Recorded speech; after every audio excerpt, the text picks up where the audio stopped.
ते टाकायचं. कडक फोडणी बसली एकदम.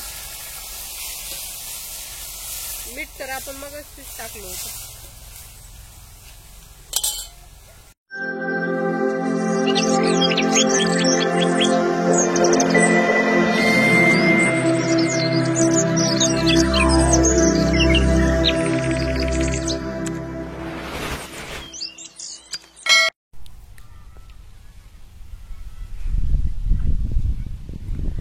नमस्कार. चला तर आज रेसिपीचा टाइम झालाय. आता आपल्याला शेवग्याच्या शेंगाची रेसिपी करायची, भाजी करायची शेवग्याच्या शेंगाची. हे बघा भाला आणलाय मी शेवग्याच्या शेंगा तोडायला. इथं शेवग्याच्या शेंगाचं झाड आहे बघा. पार वर एक शेंगा म्हणून भाल्याची गरज लागणार आहे आपल्याला. किती शेंगा आल्यात बघा. आणि या शेवग्याच्या शेंगाचा खूप म्हणजे वापर आहे. चला तर मग काढूयात आपण शेवग्याच्या शेंगा. इथून काढते. ह्यांचे फंटे खूप कुचकट असतात, असे ओढले की तुटतात लगेच.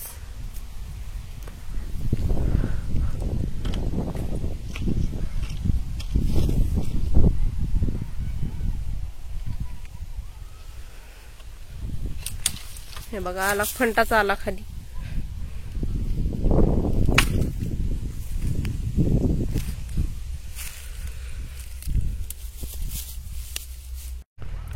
त्याला झाल्या आपल्या शेंगा तोडून. हे बघा आयुर्वेदात खूप महत्व आहे ह्या शेवग्याच्या शेंगाचं. ह्याच्या पानापासून ते फुलापासून शेंगापासून प्रत्येक वेगळा आयटम तयार होतो. चला तर मग आता चूल पेटवूयात, करूयात रेसिपी. आता आपल्याला शेंगा आधी शिजवून घ्यायच्यात. पाणी ठेवते आदनाला आणि चिरून घेते शेंगा.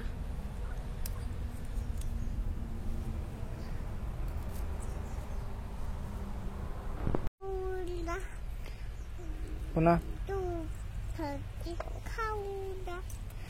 तुपात पडली.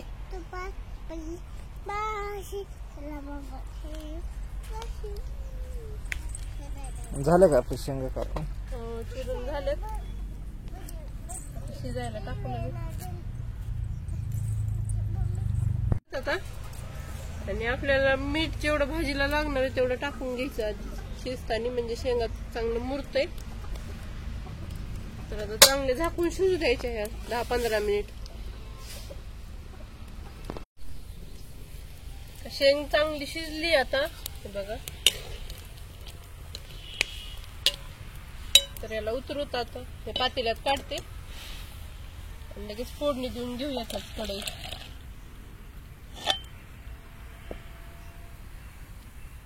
कढई तापू द्यायची आता चांगली. मग तेल टाकून घेऊयात आता.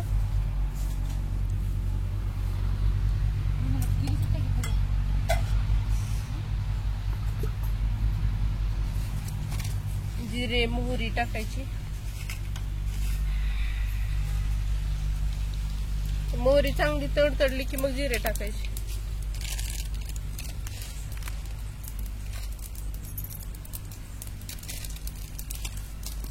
कढीपत्ता, थोडासा कांदा. कांद्यानं चव एकदम चांगली येते भाजीला.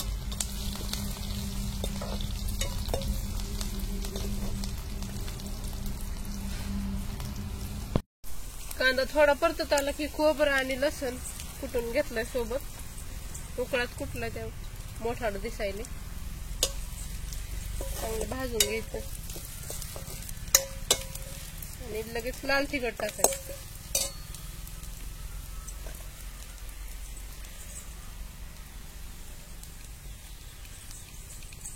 थोडी हळद.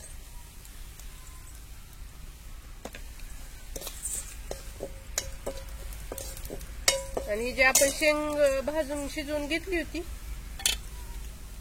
ते टाकायची. कडक फोडणी बसली एकदम. मीठ तर आपण मगच टाकलं होतं.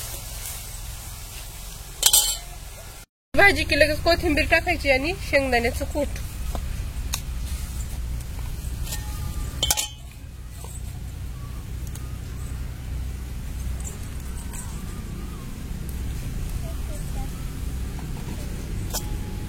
याला आता शिजवायची काही गरज नाही. आता उकळी चांगली मारली की उतरून घ्यायची यावर.